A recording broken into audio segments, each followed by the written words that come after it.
I think in my 20s, I thought that romantic love was more important than any other kind of love, platonic, fraternal, familial. While it's something that I want, I know it has to match this amazing life that I've worked so hard to build. That's a great point. You know what I mean? That's a great point. Yes. Yeah. Well, and wait, you remember that point. Would anybody be upset if we introduced you to somebody?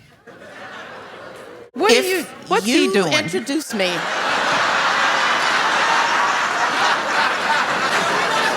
God is good. God is good.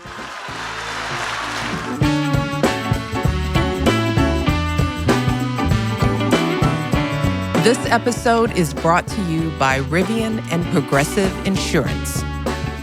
Well, hey, y'all.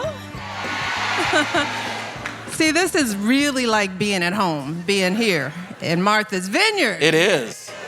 Well, welcome my big brother, Craig Robinson, to the happiest place on the planet, Man. Martha's Vineyard. If I had known it was like this, I'd have been here before, sooner. I've been trying to get you to adjust your attitude and get here more regularly. Wow. Appreciate you all. Thank you very much. Thank you very to much. Stephanie and Floyd and all the team at the film festival, you all, thank you for putting this together. When we started IMO, you know when I come to the venue, I don't like to work. But I thought there's no way we could do this and be doing lives and not bring it here to my favorite place on the planet. So thank you all for coming out, and to the film festival team. How you doing? I'm good. How are you? You're looking snazzy. Yeah, well, I'm gonna talk about my snaz in a minute. Okay, all right. You're quite pleased with yourself. I appreciate my sister because whenever we come out here, she sort of lets me run free because if I try and go places with her, we end up not being able to go anywhere. So poor you.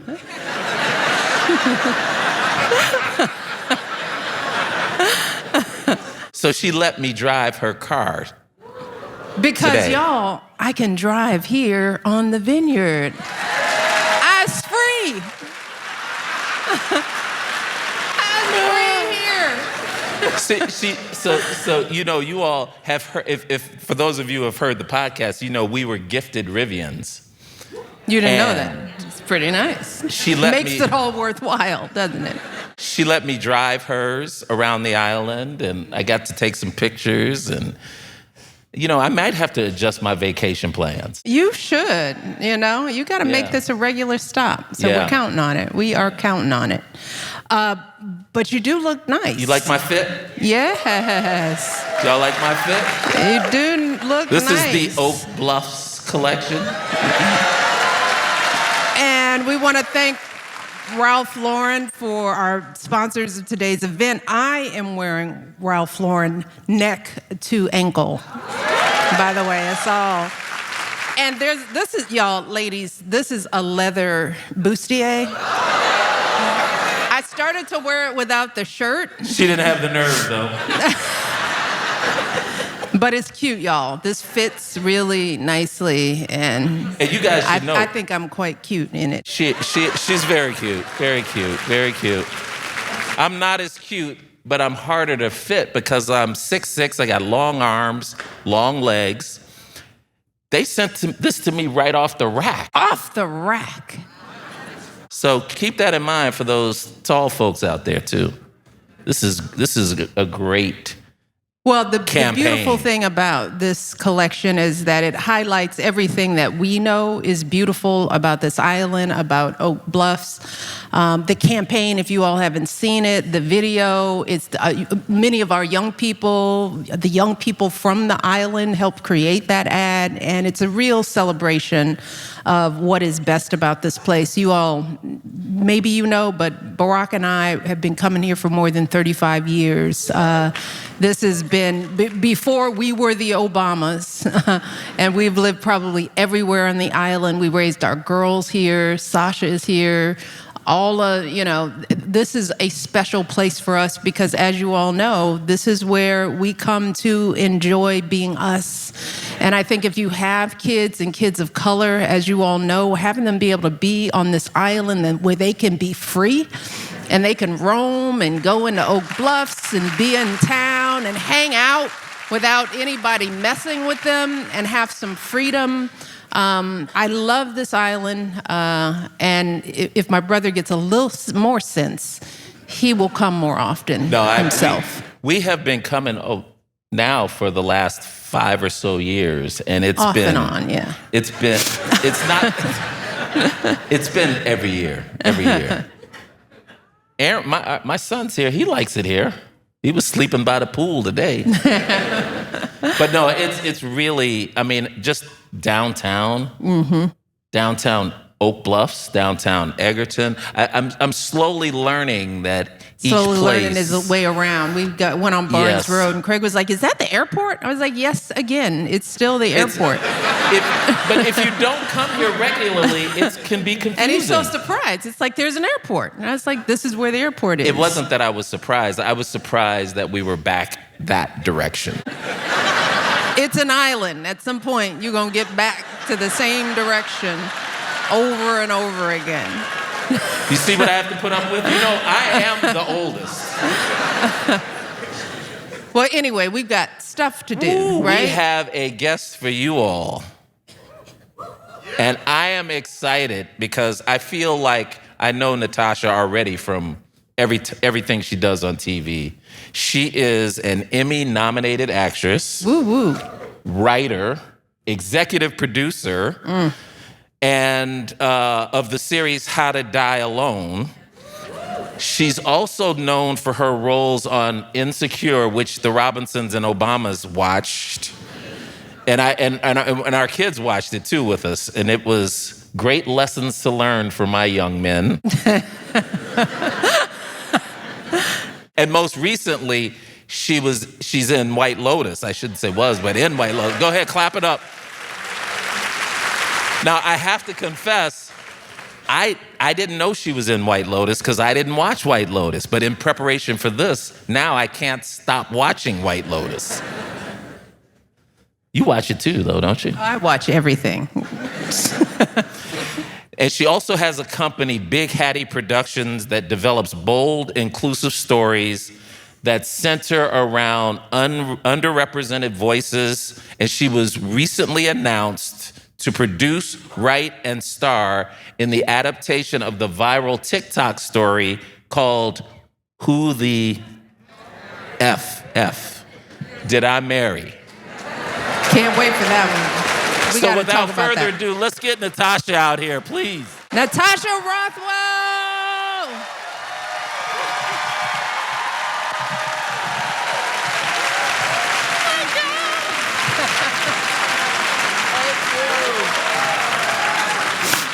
I have been so excited to talk to you. We've been talking about you for weeks and weeks and weeks, and I feel like I know you. I told Natasha, she is now a cousin.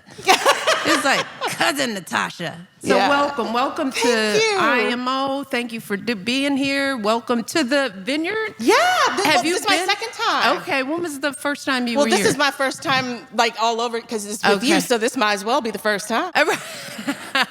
You see how nice she's being to Natasha? She hadn't been here as much as I've been here. Well, how has it been? Have you been able to taste any of the fruits of Martha's Vineyard? Are you I got in and in out? yesterday, so I plan on doing a lot of tasting tomorrow. Yes, and I'll you be got to here get a lobster roll. I got to get the lobster roll. Some shrimp. I'm going to drive by the airport. It's fascinating. Actually, one of the best place to get fried shrimp is at the airport. Oh, there's great food at the airport in the airport area. A great breakfast at the airport. Okay. What do you know about the breakfast? See, because I'm always coming in to see you.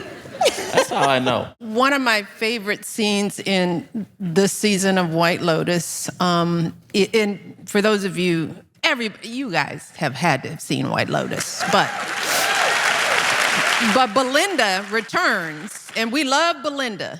Can you talk a little bit about what Belinda is now doing in White Lotus before I talk about my favorite season scene? 1, we see her, and she's with Jennifer Coolidge's character, Tanya, and she gets lied to. And so this is kind of her victory lap. She gets to come back, go to Thailand, learn more about the craft of massage, has a little fling, and gets to. I don't want to ruin it for people who haven't seen it, but if you haven't seen it by now, that's on y'all. The man who is responsible for killing Tanya, she's able to hustle a little $5 million out of that. Yeah. But not only does Belinda get her groove thing on, but one of my favorite scenes is because this is this luxury resort, and the scene where you're having tea or lunch by yourself and you spot a black couple. Yeah. And most of us know when you're doing something really nice somewhere special and you see other black people. Yeah. And you got that, we know each other. I love that part. I pitched that to Mike. Okay. He's such a collaborative writer-director.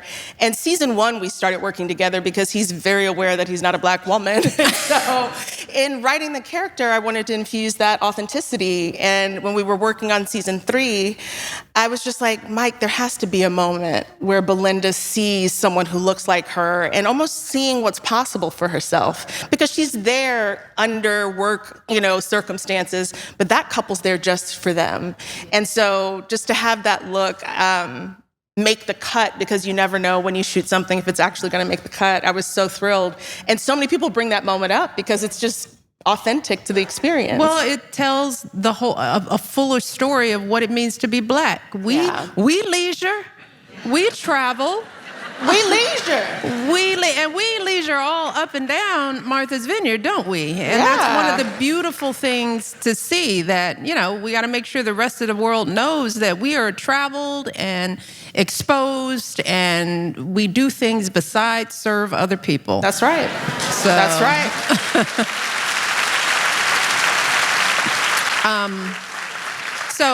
So glad to have you here. But I want folks to get to know you, because you got an interesting background. I didn't realize that you were a military kid. That's right. Traveled around. And I don't know if you know, but as First Lady, I spent a lot of time lifting up military families just like yours. And I just want to thank you, your family, for your service. Goodness. Absolutely. I'm always curious about how that experience has shaped you as a person, because you moved around a lot. I moved around a ton. Do you view yourself as a military kid? Absolutely. I'm an Air Force brat. My dad retired as commander at Fort Dix in New Jersey, and clock it. But moving around, I went to 2 high schools, 2 middle schools, 2 elementary schools, and it's all I knew.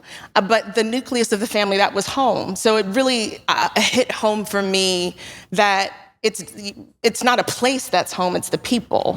And that has always stayed with me. And I do think that upbringing uniquely prepared me for the life of an artist, because I pick up and move all the time. I was in Thailand for 6 months and shot in London for 5 months before that, and then Toronto 5 months before that. And so being able to move someplace, connect, establish a family, and create memories, and to let go of that and to move on, it's all I know. So it definitely prepared me for my life as it is now.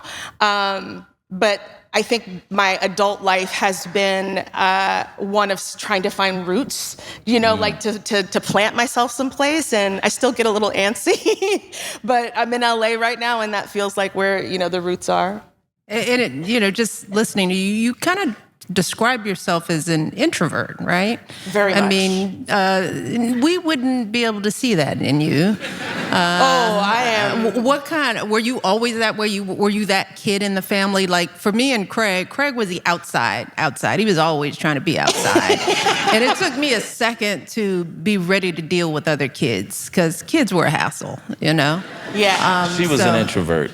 She was an introvert. Yeah. Until I decided I need to go outside, right? Because nobody's here. So let me get outside. It's just me. Got You a little gotta go boring. outside eventually. You Gotta go outside eventually. No, I'm an introverted extrovert. I know how to show up publicly, but it is a draining exercise to be around people. Oh, a lot of people are relating. Yeah. So I recharge alone. I love my me time. And so as I've gotten older, I have to be really conscious about who I'm spending that time with, because that's an expenditure of energy that I've stored up. And so if I'm going to go out, it has to be worth it, right? The juice has to be worth the squeeze. And not everybody's worth the squeeze. That's something I've learned as I've gotten older. But I'm very neurospicy. And so for me... Tell us more about that. I have ADHD and a little toe on the tism. I don't have, my neuropsychologist was just like, you got toe on the tism, but you're not quite there.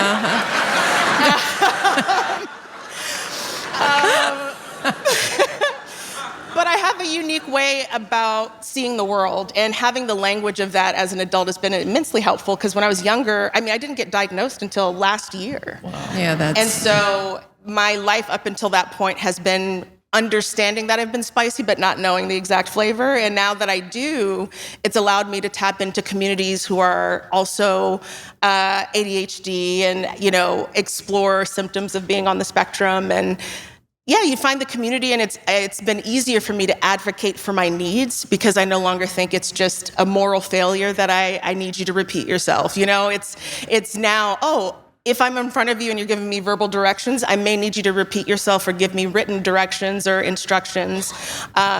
And I can now do those things with a sense of pride as opposed to shame beforehand, because I thought, if I were only, more disciplined, if I was, if I paid better attention. So the diagnoses definitely helped me stand in my power, because I do feel like all of the spiciness and that whatever you possess is a superpower. Yeah.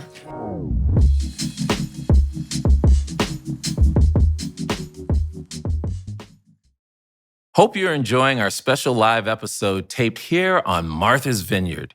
You all heard me talking about how I've been tooling around town in my sister's R1S, which Rivian gifted us.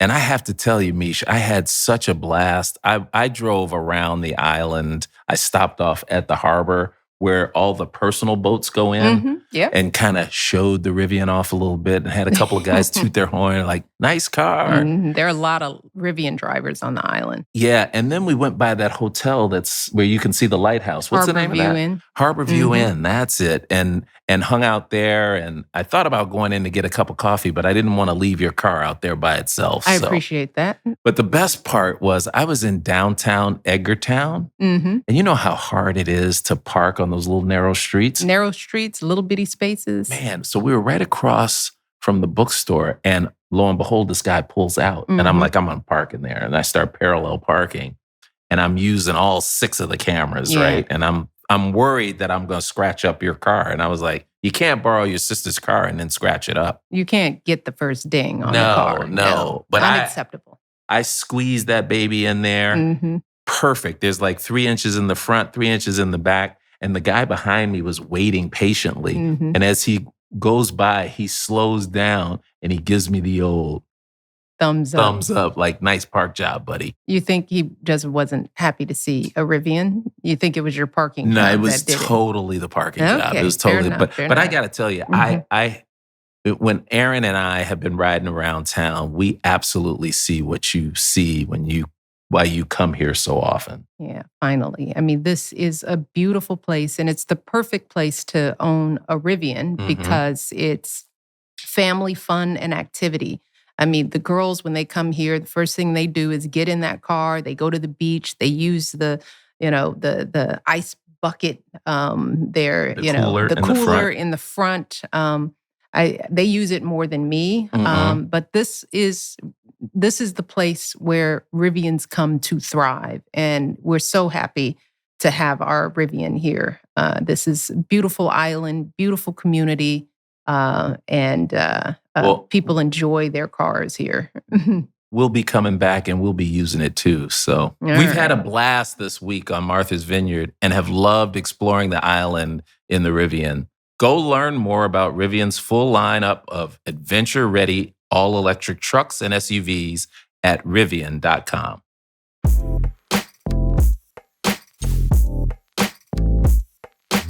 So Natasha, you go ahead. Yeah, clap it up. Yeah. So now that you've been diagnosed and you look back on your upbringing, how did that, at what point do you think that came into play in you becoming an artist? A huge amount. Well, one, when I do look back, it's tinged with grief, because there's a huge part of myself when I was younger that really felt like I was working so hard to mask the energy I expended to show up and not be trouble for the teacher, like, cause an issue.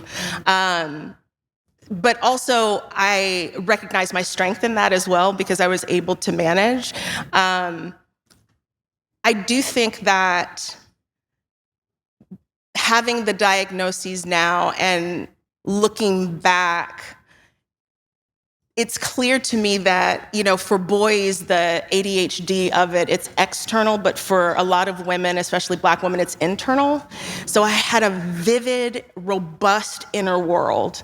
And so when I put pen to page, it was like the faucet got turned on, and I could, I would write these characters, and I would be able to tap into these vivid, world building, exercises that luckily I had theater departments in my elementary and middle schools and high schools. And so it unlocked that in me and gave me permission to be that free with my thinking.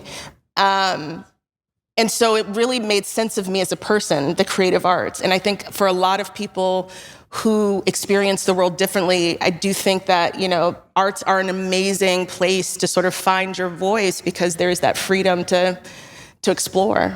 And it is so powerful, absolutely.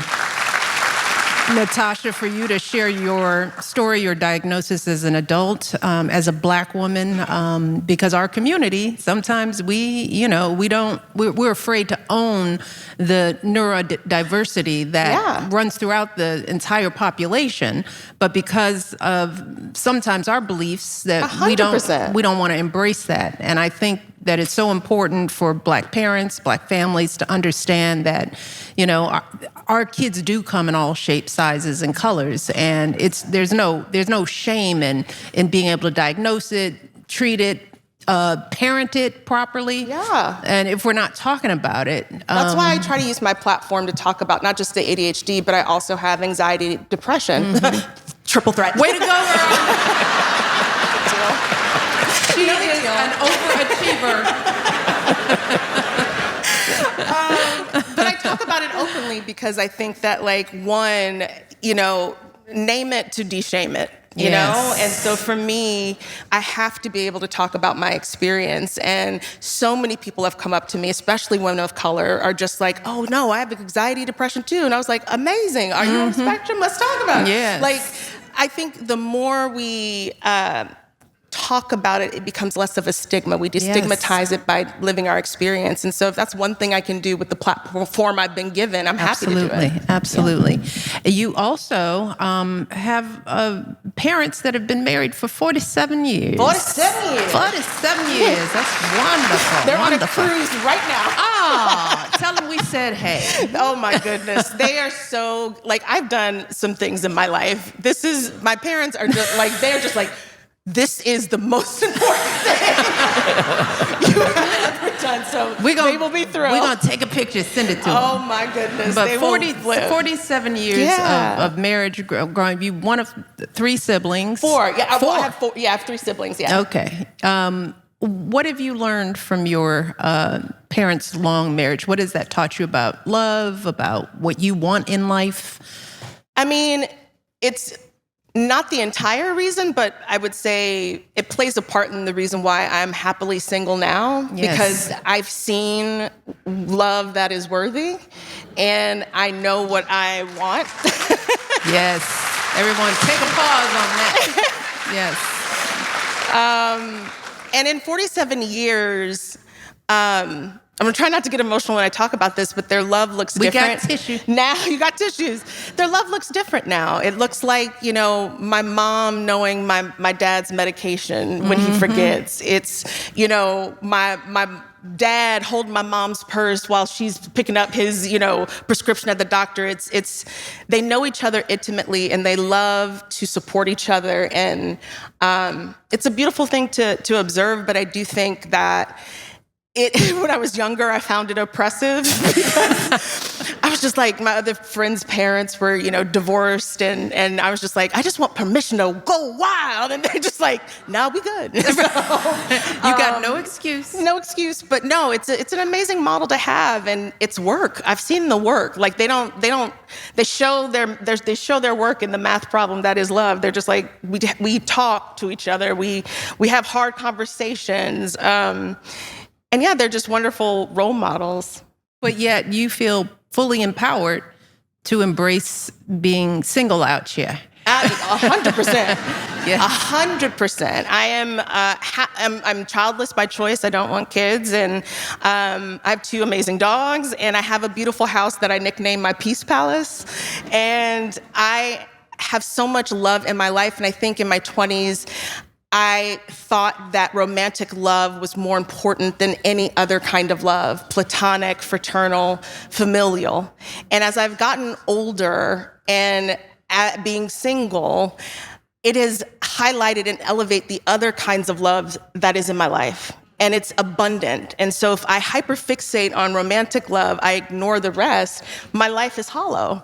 And so I feel like my life is full, and romantic love, while it's something that I want, I know it has to match this amazing life that I've worked so hard to build. That's a great point. You know what I mean? That's a great point. Yes. Yeah. Well, And wait, you remember that point. Would anybody be upset if we introduced you to somebody? What's he doing? Introduce me.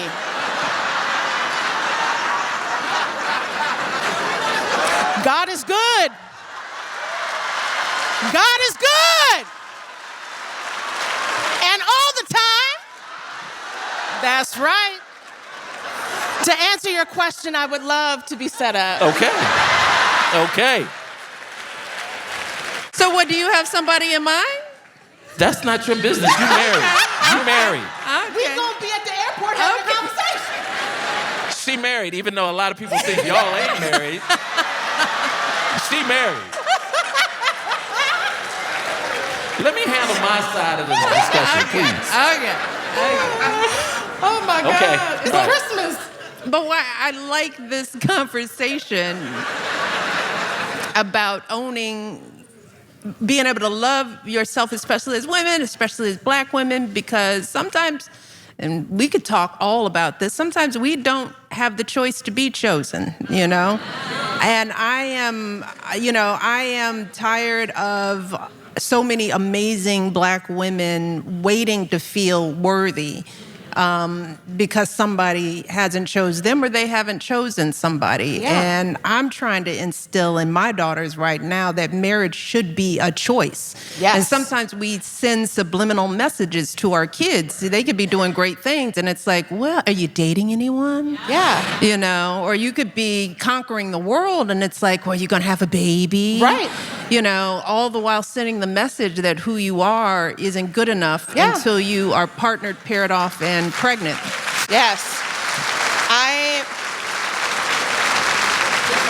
I do not, and I do not believe that romantic love is a prerequisite for living your life. I agree. And I think so often, and my parents are 47 years married, they're traditional, and so for them, it took a minute for them to understand that, no, I'm buying my house myself. Yes. I'm doing these things because that's living my life. I'm going to vacation when I want to vacation. Yes. But there was a point in my life where I was like, I remember when I lived in New York City, it was a very romantic thing to walk across the Brooklyn Bridge. And so when I moved there, I was like, I'm going to save it for a romantic date. And it's going to, and then luckily that was around the time I started therapy. And by the time I left New York, I took my damn self across the bridge. Really? And had a great time. Yes. had a great time, and that was eye-opening because I do think that there is this idea of waiting and that your not enoughness will persist until you have someone else to see you. See yourself, see each other. Like there's no reason why joy can't be present now with where you are.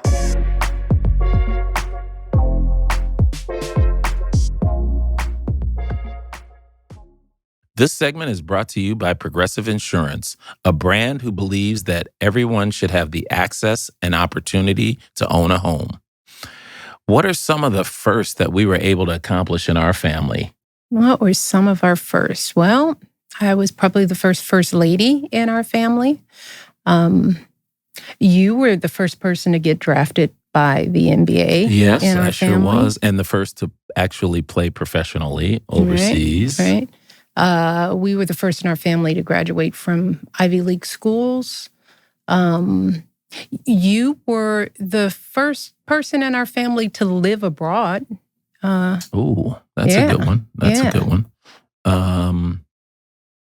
We are the first people in our family to have our own amazing brother-sister podcast. Yes. And that has been an amazing first That's for been us. a really fun first. Yeah. That's been a really fun first. And it feels like it's a first that the whole family can celebrate because, everyone is giving us ideas and opinions. Yes. And it has been really fun spending time hanging out together. And, it feels like we haven't been together in a long time. And we've just been apart for about a couple of months, which was no time. That was nothing in the past. And the thing about being the first is that sometimes it can be a little scary.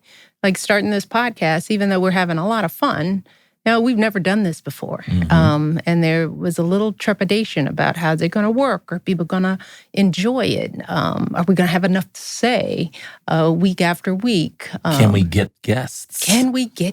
Will anybody come and talk to us? So the first come with a lot of fear, but a lot of excitement and a lot of reward. So we recommend being the first. And for a lot of folks, that first might be buying a home, something no one in their family has done before. Home ownership is more than just buying a house. It's about creating opportunities. That's where Progressive comes in. Through a $7 million commitment to housing initiatives in 2024 and the recent creation of a down payment assistance program called the UP Payment, Progressive is helping people attain their first homes, maintain them through life's challenges, and build generational wealth. Homeownership isn't just a milestone. It can be your first step in changing your family's financial future. If you're ready to make your first move, visit progressive.com/openthehouse to find helpful resources and educational tools for every step of the home ownership journey. Progressive Insurance is here to help you open the door.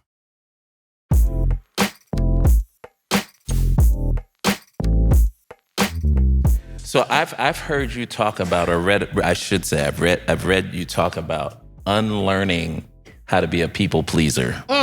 Yeah. When you hear the umphs out there, because there's quite a few people pleasers. And sometimes culturally, you have to be a people pleaser. Sure. But tell us how you went about systematically unlearning that. It's a daily practice. I mean, I grew up in the church, and martyrdom is the best thing you can be. Like you can be a needless wonder and be praised for it in the church. And I think for me, it was recognizing that in my deference for other people's needs, in my recognizing and being attuned to other people's, physical and emotional needs, I have to put myself at the top of that list. And inserting myself into that conversation was very difficult. It got so bad this was when I was a teenager.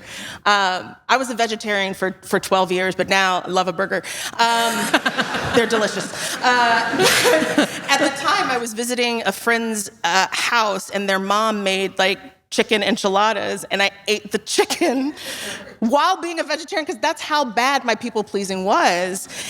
I was so scared to be an imposition, and my needs are not an imposition. Yeah. And it was recognizing the importance of honoring my needs in the company of other people, not just when I'm by myself. And I do think that being able to articulate my needs and standing and backing myself has been a huge part of the process. No, I don't want the chicken enchiladas. It's like, thank you. Thank you so much. But also I think there's this fear that if you make someone unhappy, you're responsible for their joy. And Can you say that again?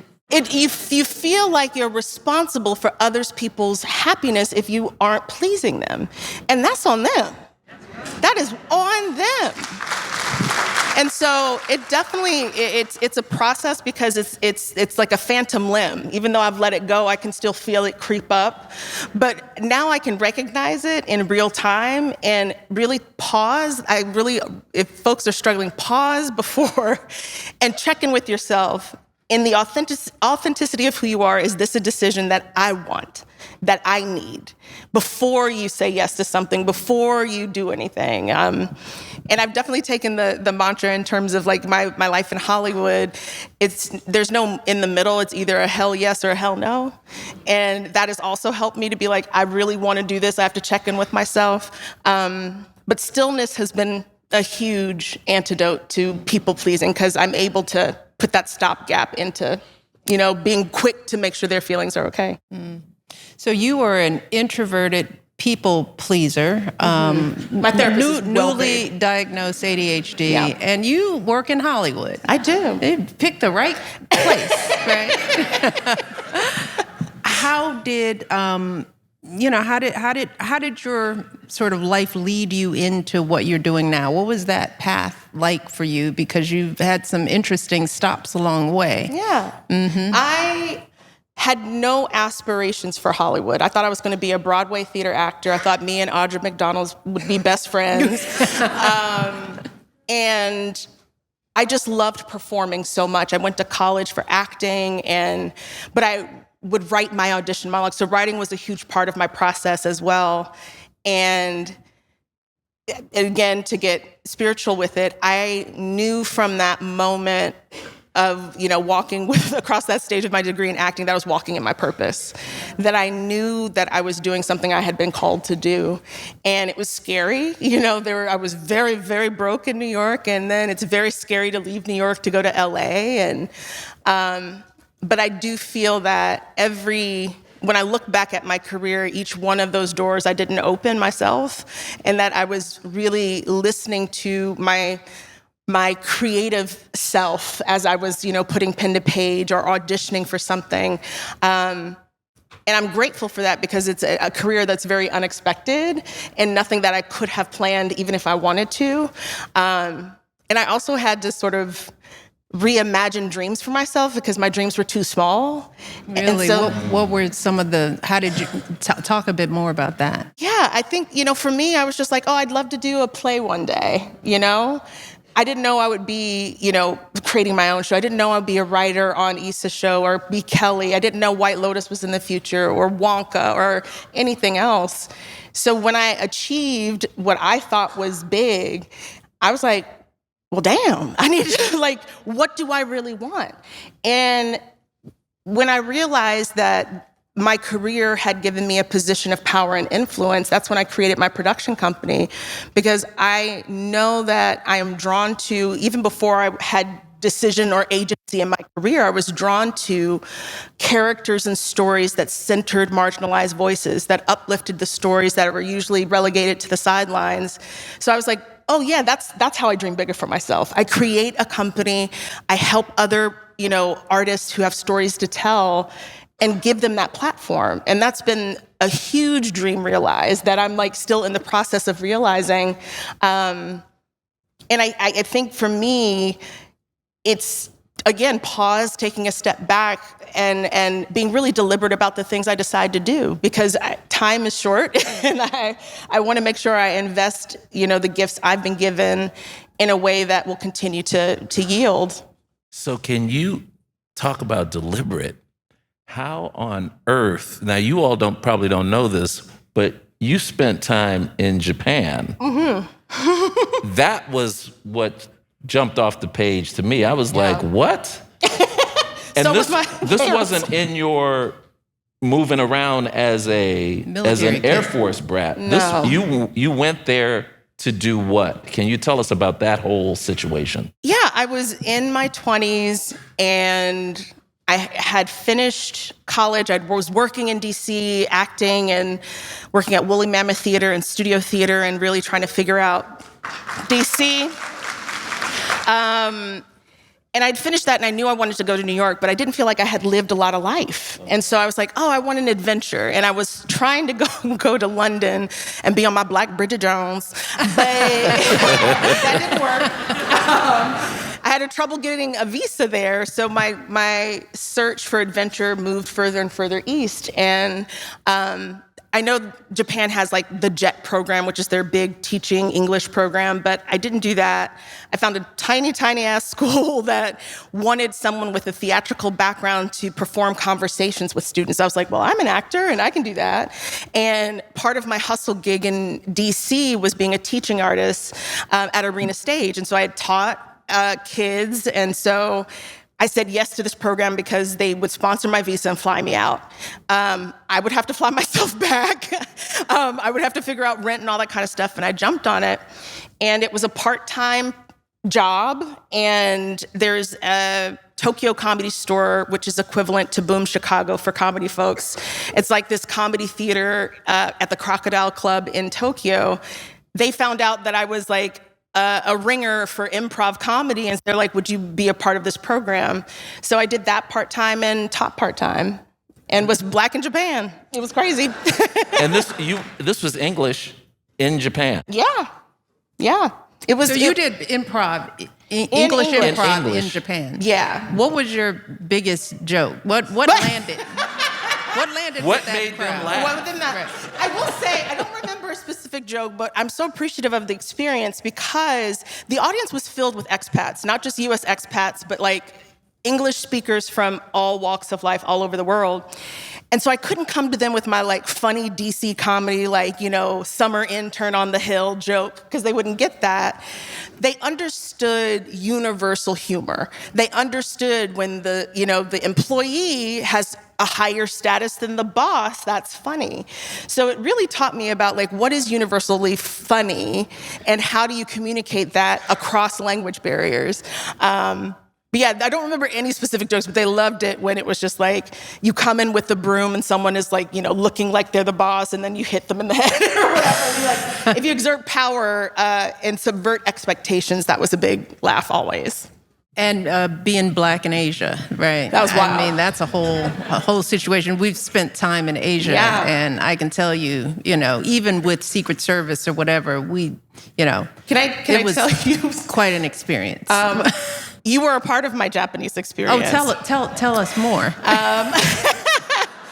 Because I was there in 2007 into 2008. And so I was in my apartment and my dad had the phone to the television to get the results of the election. Oh, wow. And so I was there listening because I couldn't get it on TV. So I was up late and he had the phone there. And when you won, I just remember the next day I was riding my bike to teach and people were just like, Obama!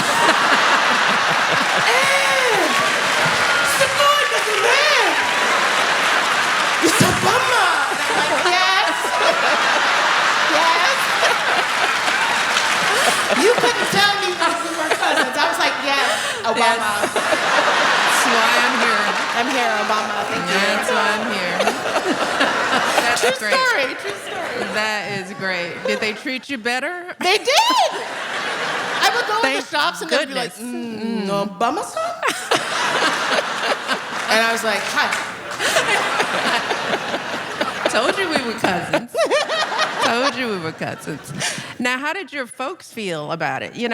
Black child and creativity, coming from the church, were they like, girl, you got a plan B? They didn't have a plan B. They were so supportive. And I made drama where there was none. I originally majored in journalism because I thought that's what they would want, because of theater, majoring in theater they wouldn't like. And I wrote all the time, so it made sense. And after my first semester, I remember I came home during the Christmas break and sat them down and came out as a thespian. And they were like, hold your head. No. Oh, baby. No, we still on track, babe. We still on track. We'll like her. We'll like her. And the first thing out of their mouth was just like, well, we were confused about the journalism thing. We knew you'd love to act, and we wanted to support whatever you do. And so it was wonderfully supportive. Has there been a thing that you've done in your career that made them think, oh, this is, now we get it? This. Oh.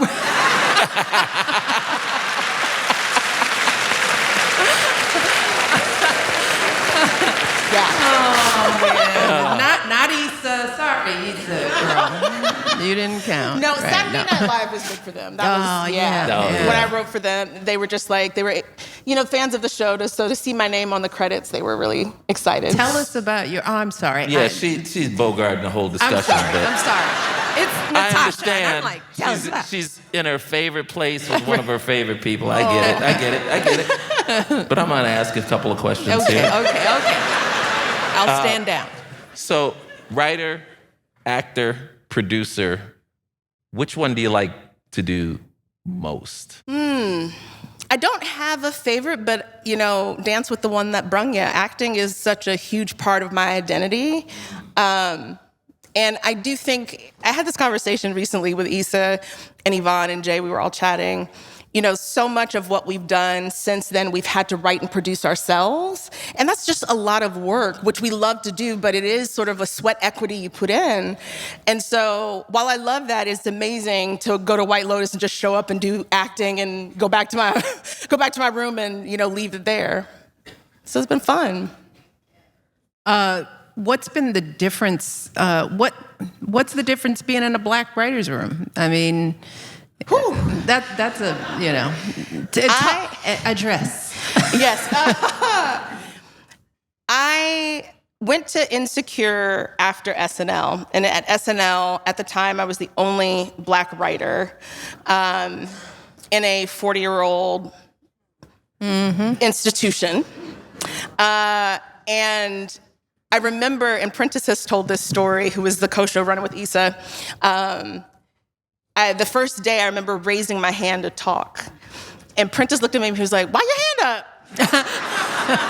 And I was just like, I don't, because there were so many, it was very hierarchical at SNL, where it was just like, if you're a freshman writer, like, you can't talk at this tape. Like, there was a lot of rules that you had to weren't told to you, you had to figure it out. And he was just like, no, he was like, you're at the table. And I remember just leaning back, and I was just like blown away by like the openness of the space. And after the first writer's room, I went to my car and sobbed, just cried, because I felt so seen. When you walk in and there's already hot sauce and cocoa butter on the table. What more can you ask for? Say no more. Say no more. Say no more. Say no more. Mm-hmm. How did you wind up getting the Insecure gig? What was the, I FaceTime with Issa from Brooklyn, my studio apartment. I was wearing what I call a human mullet. I just had fancy clothes from the waist up and pajamas on the bottom. And we FaceTime and we just connected. And so I got hired as a writer. And a month into the writer's room, Kelly was created on the page, and we would do readings in the writer's room of the character. And I was so focused on writing because it was my first scripted room after SNL. I didn't have any crosshairs on being on the screen. I just knew that when she would cast the writers to read the scripts aloud, she'd always cast me as Kelly. And one day she called me into her office with Prentice, and I was just like, oh Lord, I'm in trouble. I made one too many dick jokes. I'm done. And they're like, we want you to play Kelly. And again, I cry a lot. I cried because I went from some place where I was screaming to be seen to another place that saw all of me and acknowledged all those parts. So that's the thing I credit up for Issa, is that she wasn't just like, okay, you're a writer, just stay in that lane. She's just like, whatever you got, I'm gonna use. And she used that part of me and that talent, and Kelly changed my life. Kelly really was did. my favorite character. Yes. I mean, Thank you. really. I mean,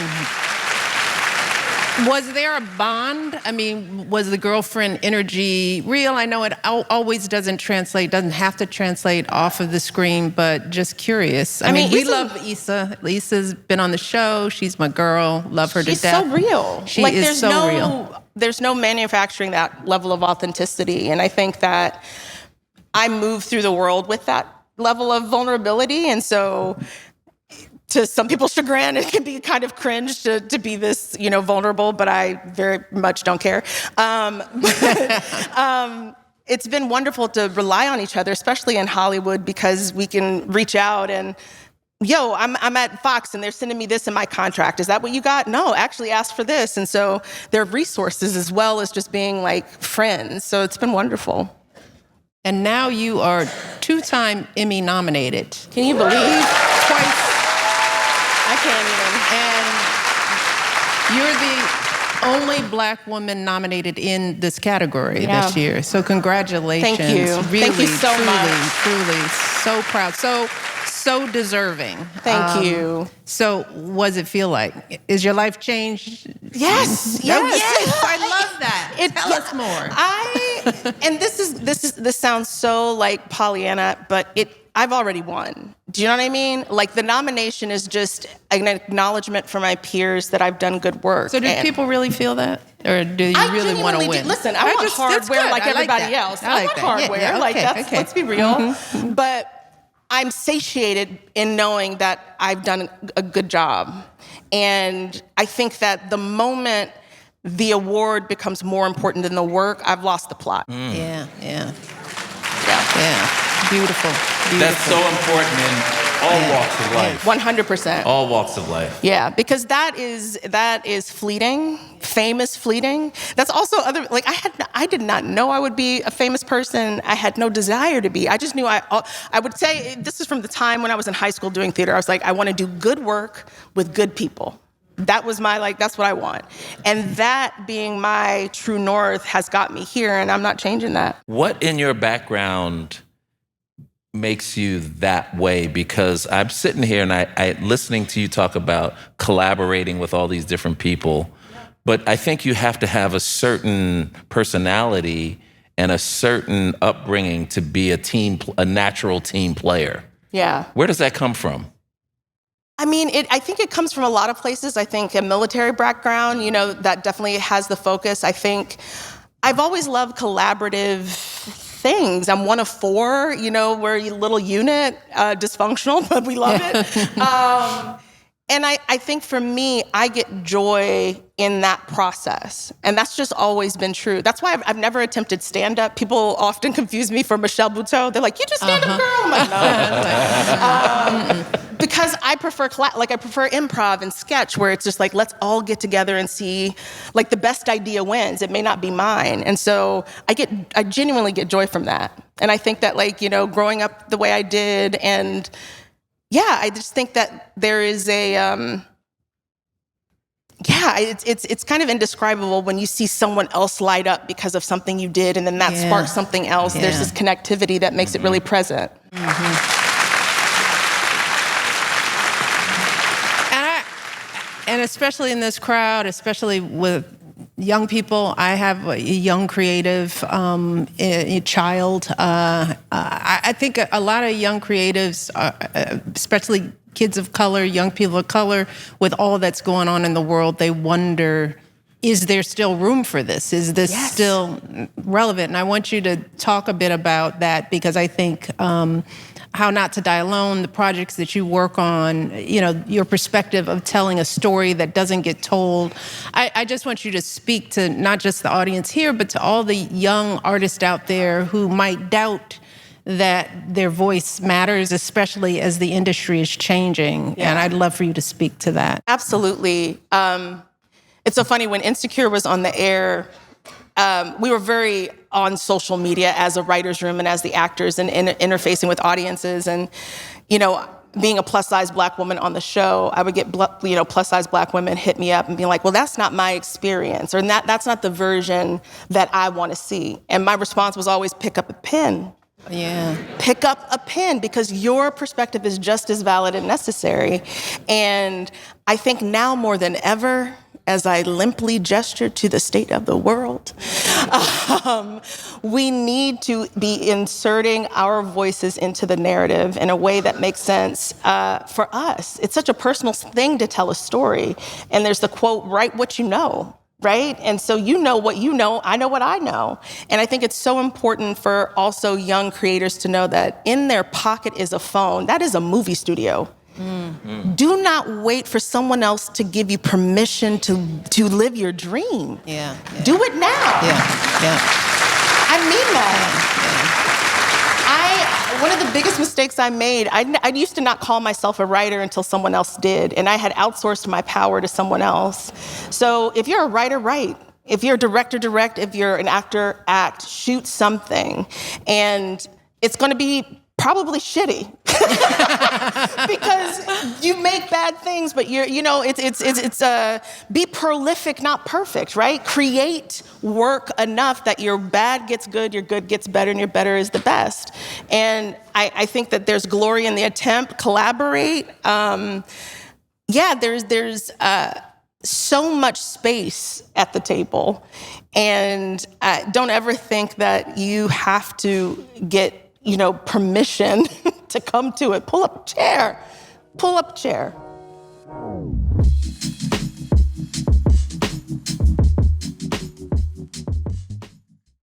This episode of IMO is brought to you by Progressive Insurance, who help people move forward and live fully. Owning a home can be one of the most powerful ways to build financial security. But for many, especially first-generation buyers, it can feel out of reach. That's why I appreciate what Progressive is doing. In 2024, they contributed over $7 million to help individuals and families break the cycle of renting by providing support, offering educational resources, and developing tools to build long-term financial stability through home ownership. Their work goes beyond just insurance. They're opening doors. Through their newly created Up Payment program, Progressive is helping first-generation homebuyers move closer to the dream of home ownership by offering eligible applicants a chance to receive a down payment assistance grant. Owning a home for me made me feel grounded and also set me up for the future. And as a coach, when your life is dependent on wins and losses, it's really important to have the comfort of a really nice home to come home to, especially for your family. Home ownership is one of the biggest investments you'll ever make, and Progressive wants to help more people take that life-changing step. Learn more today at progressive.com/openthehouse. This episode is brought to you by our friends at Rivian and their fully electric, full-sized SUVs and pickups that are designed for all of life's adventures. I have really enjoyed driving around in the R1S that Rivian outfitted our family with.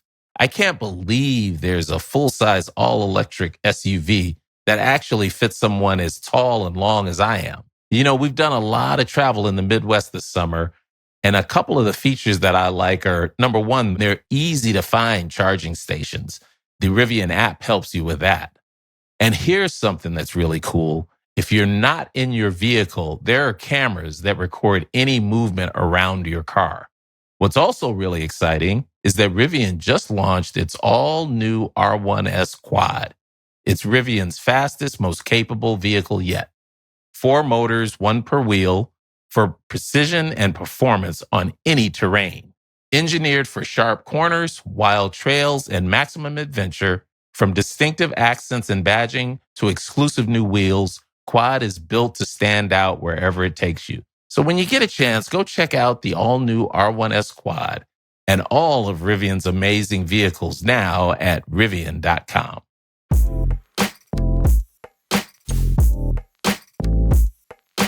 we're going to be jumping to the listener question, but I do want you, because this is one project I really don't know why the F did I get married.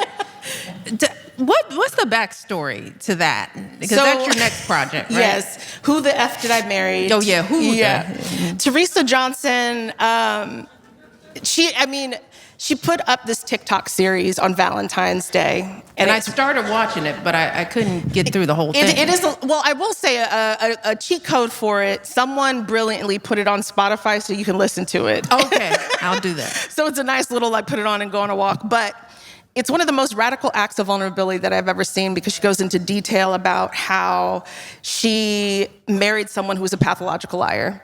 And I didn't know anything about it either. I was minding my business in Thailand, doing Belinda, and my family, we got this cousin text chain with 25 of us, and they put some fan art in the text chain, and they thought it was real because they don't know.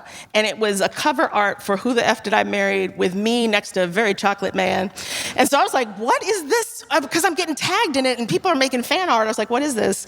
So I took a listen to it, and I was so moved by her story, not just for the salaciousness of the details that she recounts, and not just the fact that it got it got 500 million impressions.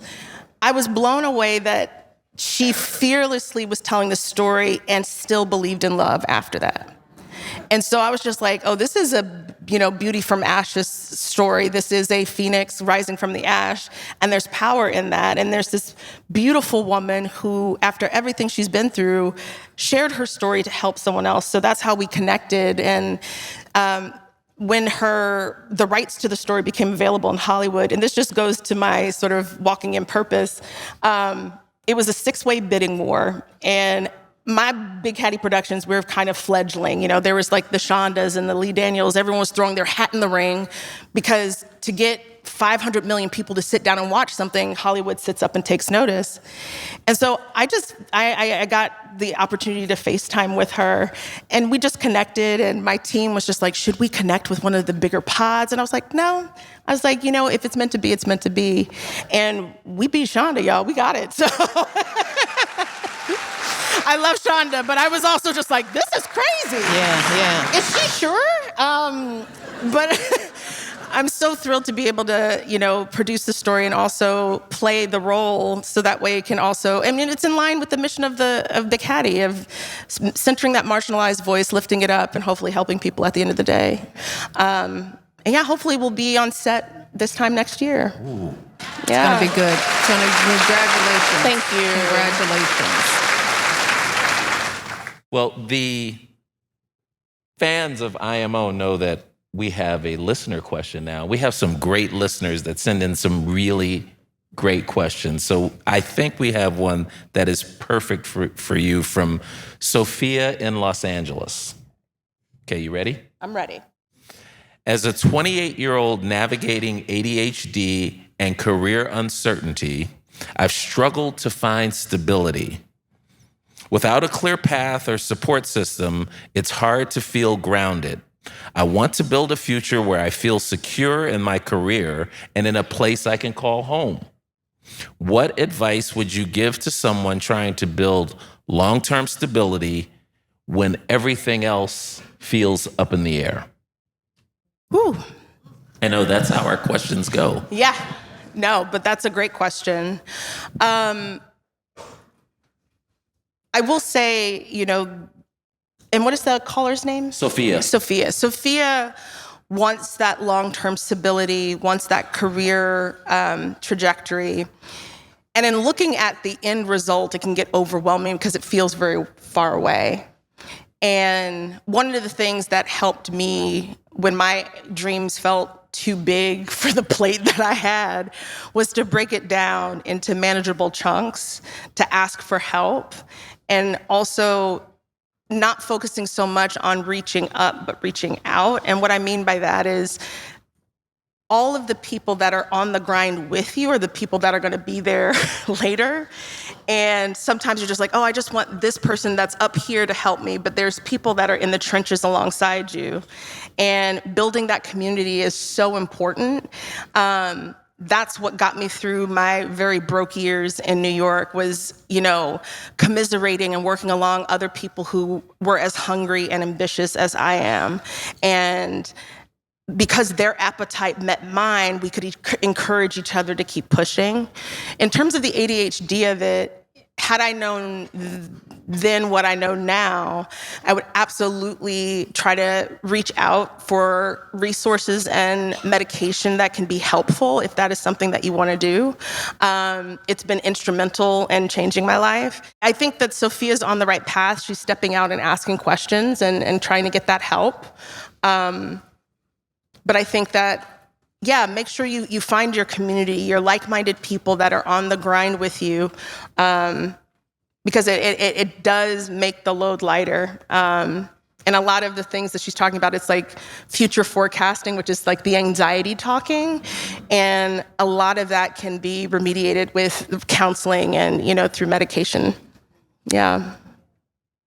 So what I would tell Sophie is try to chill out a little bit. Have grace with yourself. Give yourself a lot of grace. Be okay with not knowing anything at 28. It's in your 20s and way into your 30s, you're trying a whole lot of stuff on. There isn't a future trajectory always. Maybe there are the people out there who are lucky enough to say, when I was 10, I wanted to be a doctor, and it was actually true. And then you grew up and you were a doctor, and you actually liked it and were good at it.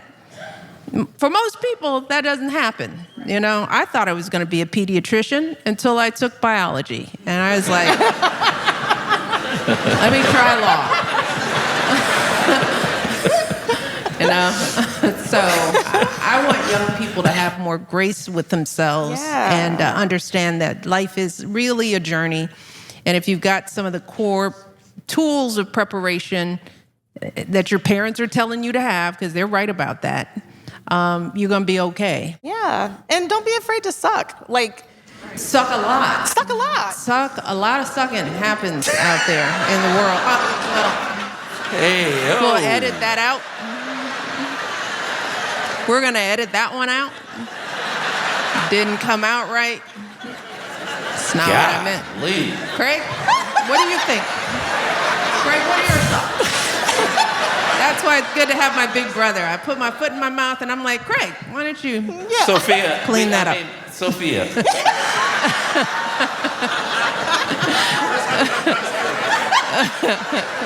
My soul has left my body.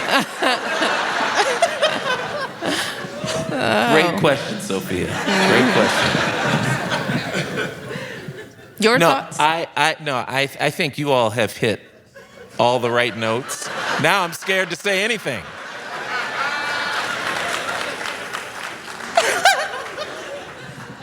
I will say, I will.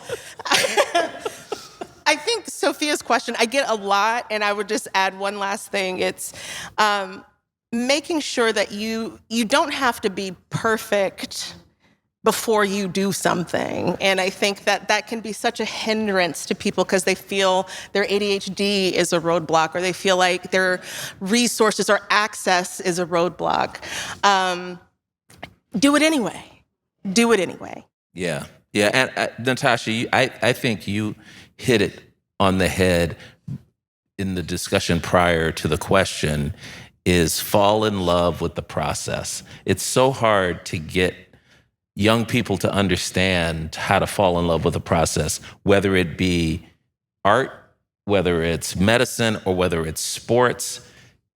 We live in an age where people want the final product because they can see the final product these days. When I was young, when we were younger, you couldn't really see the final product. Right. Because there weren't many people doing the stuff we wanted to do. So you had to like what you were doing. So I would pass that on to Sophia before I would tell her to suck.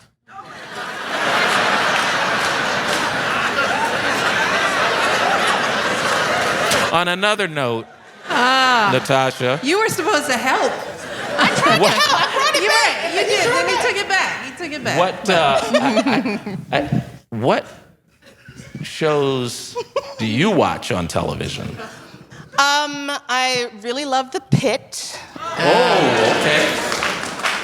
It's exceptional television. Yeah. John Wells, who was one of the creators, if you don't know, it's one shift in an ER. Every episode is 1 hour in real time.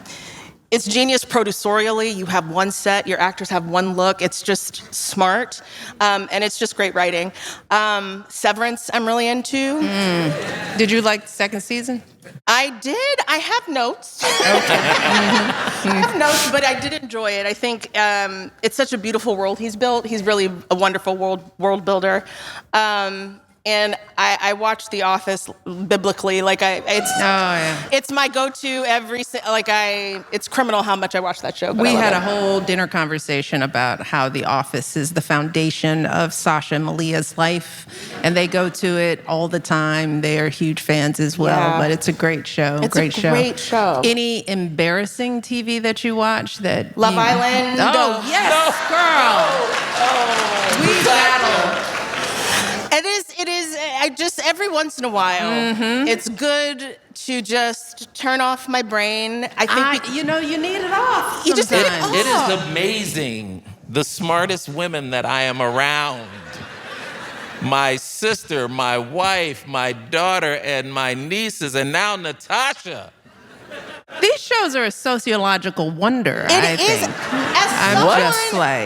As someone who writes characters and performs them, it is a character study on human behavior. I watch it like, an Animal Planet show where I'm like, watching these young, because they're aliens, right? On Love Island. Yes. They're all these tiny symmetrical, hairless wonders who are hunting each other for sport. I'm watching it David Attenborough. But I do think we have this discussion all the time. I think women, I don't know, we grew up playing sociological games. Boys were throwing a ball, and we were all like, okay, you're the teacher, this is the scenario. Yeah. You're angry, and something's going on. No, you're not coming in yet, Susan. No. We play out scenes. Truly. And reality TV is like real life. Yeah. Child's play for girls. It's role play. We want to know. We want to go deep. We want to understand. And you all are like, who won? Yeah. That's right. That's the real reality. Yeah. That's it. Well, Natasha, it has been a thrill. I mean, see why she comes, Natasha? Glorious. Natasha, you are smart, funny, honest, vulnerable. It shows up in the work that you've done, and I can't wait to see everything that you will do. And please tell your parents that you made them proud. Oh my as God. always. You all, let's give it up for Natasha Rothwell. Thank you.